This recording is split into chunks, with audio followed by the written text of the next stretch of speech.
99% মুসলিম এটা জানে না যে এই সূরার পাওয়ার কি।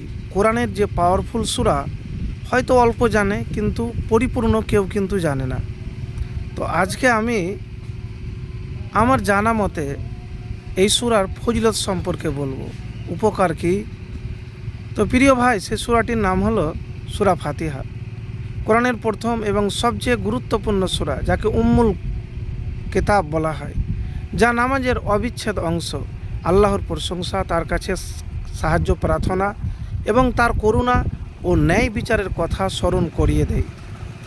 তো প্রিয় ভাই, এই সূরাটি এমনই যা বান্দার সঙ্গে আল্লাহর সরাসরি যোগাযোগের মাধ্যম।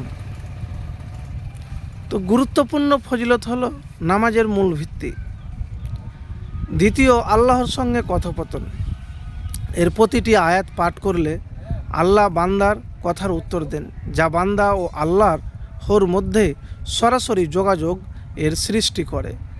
আরোগ্যকারী, শারীরিক এবং যে কোনো কঠিন বড় অসুখ হতে গেলে এই সূরা পড়ে ফুঁ দিলে, এর আমল করলে আপনার রোগ নিরাময় ভালো হয়ে যাবে। তো আমি সহজ ভাষাতে আপনাদেরকে বলবো যে এই সূরা যদি আপনি পাঠ করেন তাহলে জীবনে আর কিছু লাগবে না। কেন, কিসের জন্য বলছি আপনাকে, যে হাদিস থেকে প্রমাণিত সূরা ফাতিহা কোরআনের প্রথম সূরা। ফাতিহা ছাড়াও সাবউল মাসানি, উম্মুল কোরআন, ফাতিহাতুল কিতাব সহ একাধিক নাম রয়েছে এই সূরায়, এবং সূরাতুস শিফা এটিও একটি নাম রয়েছে। তো আমি এতটুকুন আপনাকে বলবো যে সূরা ফাতিহা পড়ে যদি আপনি শরীরে ফুঁ দেন বা পানিতে ফুঁ দিয়ে পান করেন, ইনশাআল্লাহ এর ওসিলাতে যে কোনো কঠিন বড় রোগ থেকে মুক্তি পাবেন।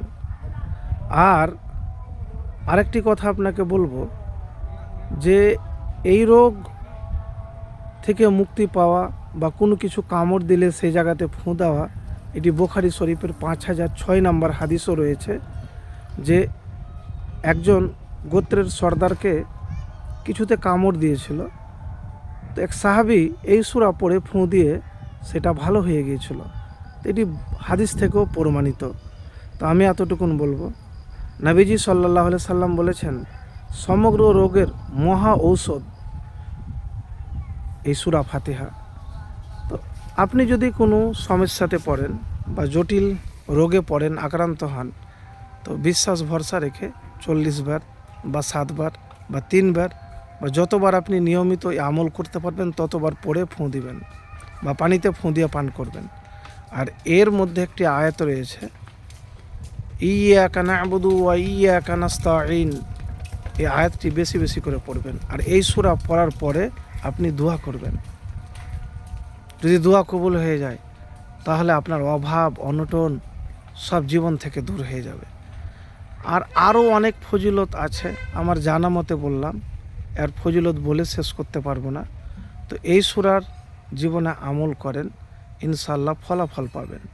যে কোনো আপনার প্রয়োজনে, যে কোনো রোগ বালা মুসিবতে বা যে কোনো বিপদে এই সূরার আমল করে দেখুন, ইনশাআল্লাহ বালা মুসিবত দূর হবে, বিপদ জীবন থেকে দূর হয়ে যাবে, অভাব দূর হবে।